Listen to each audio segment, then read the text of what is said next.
జ్యేష్ఠ మాసంలో సంకష్టార చతుర్థి ఎప్పుడు వచ్చిందో మనము ఈ వీడియో ద్వారా తెలుసుకుందాము. ఇది జూలై 3న లేదా 4న శుభ సమయమేమో, పూజా విధానమేమో మనము ఈ వీడియో ద్వారా తెలుసుకుందాము. జ్యేష్ఠ మాసం కృష్ణపక్షంలో వచ్చే చతుర్థిని కృష్ణపింగళ సంకష్ట చతుర్థి అంటారు. 2026లో ఎప్పుడు వచ్చిందో ఆ రోజు ఏం చేయాలి, పూజా విధానమేమో మనము తెలుసుకుందాము.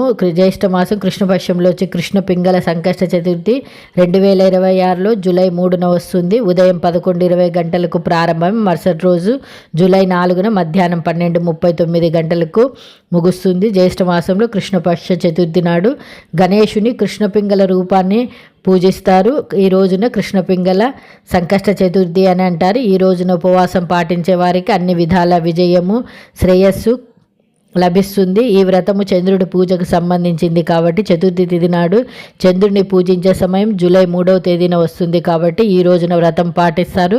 చంద్రుడిని పూజించిన తర్వాత ఈ వ్రతం పూర్తి అయినట్లుగా భావిస్తారు. జూలై 3న కృష్ణపింగళ సంకష్ట చతుర్థి తిథి రాత్రి 9:53 గంటలకు చంద్రుడు ఉదయిస్తాడు. సంకష్ట చతుర్థి రోజున ఉదయం 5:28 నుంచి 11:20 వరకు భద్ర ఉంటుంది. అంటే ఈ సమయంలోనూ పూజలు ప్రార్థనలు చేసుకోవచ్చు. భద్ర గణేష్ పూజకు ఆటంకము కలిగించదు. సంకష్టహార చతుర్థి వ్రతం రోజున వ్రతం చేసేవారు ఉదయం స్నానం చేసి శుభ్రమైన బట్టలు ధరించాలి. ఆ తర్వాత పాప పరిహారైనటువంటి గణేషుని పూజించాలి. పూజ సమయంలో గణేశునికి నువ్వులు, బెల్లం, లడ్డూలు, దూర్వా, చందనము సమర్పించి మోదకాల నైవేద్యంగా సమర్పించాలి. హారతి ఇచ్చి చంద్రుడికి అర్ఘ్యం సమర్పించాలి.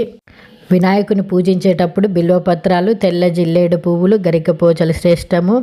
యథాశక్తి 108 సార్లు ఓం గణపతియే నమః అనేటువంటి అష్టాక్షరి మంత్ర జపము పూజా సమయంలో విశేష ఫలదాయకము. వ్రతాన్ని 3, 5, 11 లేదా 21 నెలల పాటు ఆచరించవచ్చు. సాధారణంగా పౌర్ణమి తర్వాత వచ్చే బహుళ చతుర్థి నాడు వ్రతము ప్రారంభిస్తారు. ఈ వీడియో నచ్చితే తప్పకుండా లైక్ చేయండి, షేర్ చేయండి, సబ్స్క్రైబ్ చేసుకోవడం మాత్రం మర్చిపోకండి. నమస్తే.